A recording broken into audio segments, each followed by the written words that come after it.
Back when I was an online fitness coach, I spent a lot of time focused on the next thing, the next step, and I've talked to you guys a lot about that. And because of it, my flow in business was actually very what I consider wounded masculine, which means I felt like if I couldn't work or if I wasn't working, my business was going to crumble and fail. And I just want to share with you guys how I've been able to now create such a beautiful balance around not feeling so obligated to have to work on the days that I don't want to work and being able to execute effectively on the days that I do desire to work. So, we're going to dive in and talk about balancing that flow in business.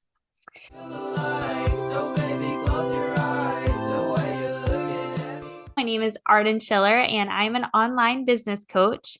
I'm here to help you grow without the hustle and grind, embrace the space and the in between, and find joy and fulfillment in your business. Far too often, we show up to work out of the wrong intentions. And what I mean is, we show up to work because maybe we don't feel like we're good enough. So we have to work. Maybe we see a coach post something on Instagram that makes us feel like, oh my God, we're not doing enough.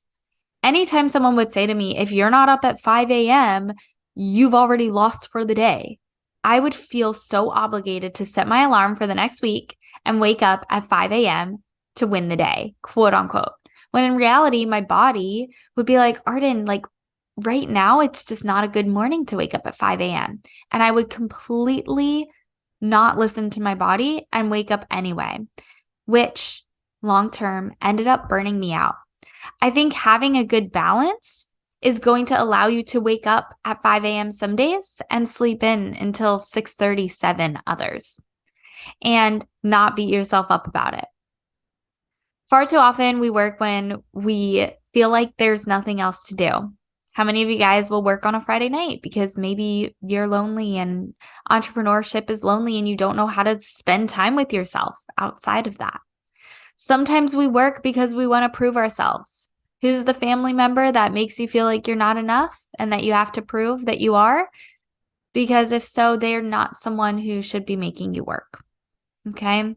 And sometimes we do it because we're comparing ourselves, as I talked about, to a coach who's in a different season of business. What I mean is, all the time I see coaches who are making $100,000 months, and I'm like, I want to be there. I want to get there. But then I have to remember that my goal right now is not to make $100,000 months. As much as that will come, and that's great, I want to travel the world. And so I have to stop comparing my season of business of wanting to travel the world and do soul searching to the coaches who are really focused on making the money and getting to the next level and bringing in a ton of clients. That's not my goal right now. And so how I've really been able to step into this flow of business is by listening to my gut and my intuition. And that's really hard to do as a human being. Us females, we're a lot better at it, but for guys, it's not easy. When we're flowing, our clients, honestly, they love to be around us. We sign more clients and welcome more people into our world, and we show up in business happier and striving satisfied rather than out of lack. What I mean by that is, when you're working because you don't feel good enough, or when you're working because you're having a low cash month, or when you're working because of all the wrong intentions, you're showing up out of lack as a business owner. So when you go to sit down and do work, this is the question you need to ask yourself. Are you actually desiring to do work because you want to, because it's like fun? Or what is the intention behind it? Are you just bored? If your intention is to do anything outside of just genuinely desiring to work, you're going to be running your business in a place that does not feel good. And if you don't ever feel like working, and it's kind of like this weird feeling of like you just want to lay in bed all day or watch TV, there's something around either A, you're burnt out from the intentions of lack, and that's why you've been running your business. B, you actually genuinely don't have a strong why around wanting to run your business. And C, there might be a deep core belief that's telling you that you shouldn't be successful or shouldn't be running a business, or you're not worthy to be a coach.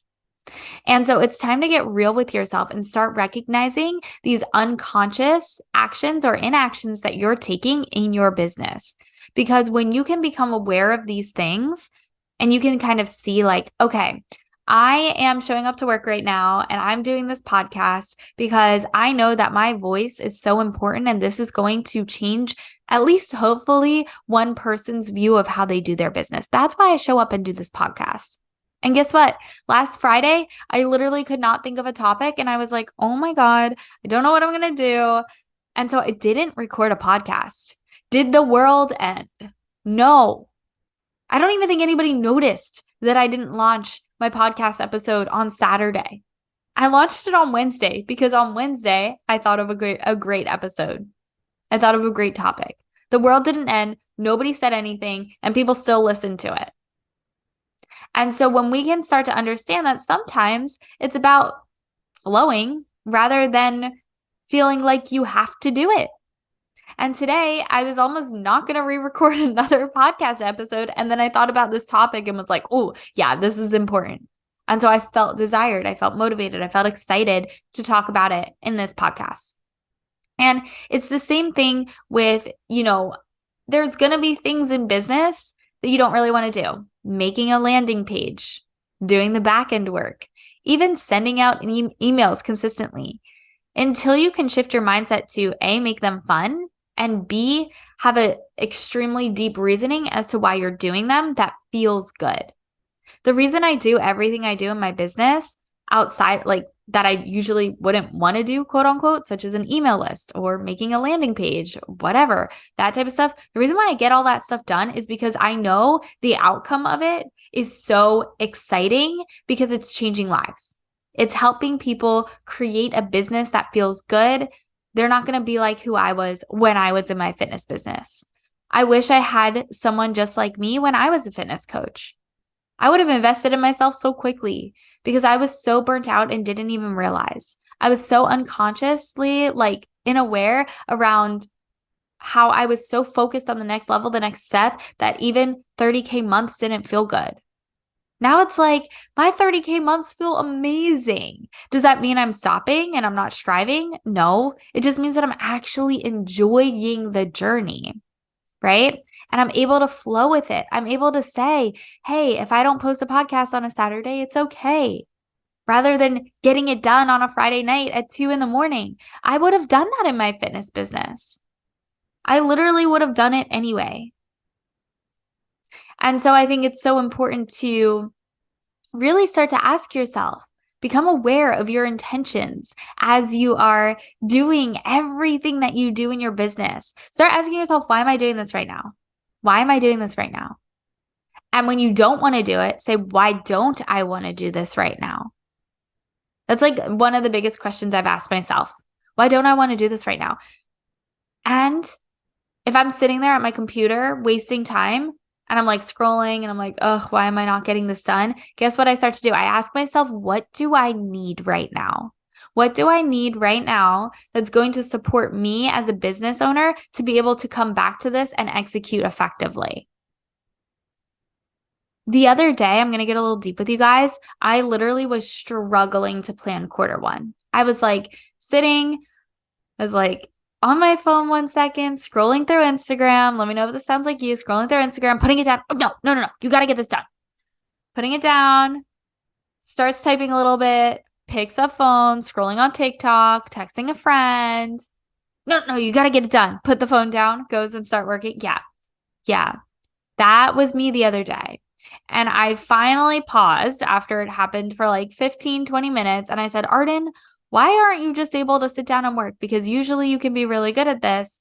And I asked myself, what do I need? Like, what do I need right now? Why am I struggling? And because the intention behind it was like, I just really want to plan Q1. I'm excited. Like, I knew what I had to write. I just for some reason couldn't bring myself to do it. I said, what do I need? And so I laid down in my bed And I just said, what do I need? And I closed my eyes. And guess what? I needed to tell myself I was really proud of myself. I needed to tell myself that 2022 was a really transitional, pivotal, hard year. And what I didn't realize was how nervous I am to go into 2023. Because I didn't even congratulate or say how proud I was of myself for 2022. And so I had to lay there and tell myself I was proud of myself. And guess what? As I was doing that, I was crying. I was releasing. I was letting go of 2022. I spent some time cuddling my dog, and I probably took 15 to 20 minutes off away, came back, executed it in less than an hour. I planned out all of Q1 in less than an hour. If I had just kept trying, it would have taken me 3 to 4 hours. If I wasn't able to give myself in that moment what I needed, which was so small, just a tiny thing around like, Arden, I'm proud of you, I wouldn't have been able to move forward as quickly. And so when it comes to doing work and flowing with work, there's also days where you're going to be working and it's going to feel so good. Like the other day, I was at the coffee shop with my friend Avery, and we were sitting there, and I was like literally just going to work from like 10 to 2, or 10 to 12. And it was like 12:30, and I'm like going off, like still planning Q1, loving it, killing it, making the landing page. And I worked until 2, 10 to 2, nonstop. I wanted to. I enjoyed it. You're also allowed to work even if you have something else scheduled in your schedule. I think I was like supposed to eat lunch at that time. Like you're allowed to work if you're in flow. If you're creative and you're flowing and you're killing it, don't stop yourself. Don't stop yourself. Okay? Keep going. You'll figure it out. You'll fix your day so that you can get luncheon. I was able to do that, right? And so what I'm saying is flowing in business and balancing business is going to look a lot like being able to forgive yourself. Being able to give yourself what you need when you can't show up and work.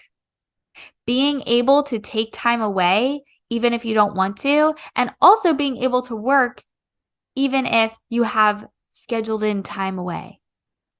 When we can follow a schedule that feels good, even if it doesn't look how it looks in your Google Calendar, you're going to be able to show up in your business with a lot stronger of an intention. You're going to be able to execute better and more effectively. And so if right now you're sitting here and you're thinking of someone and you're like, oh my God, this person really needs to listen to this podcast because they are super obsessed with structure. They literally feel obligated, like they have to work all the time.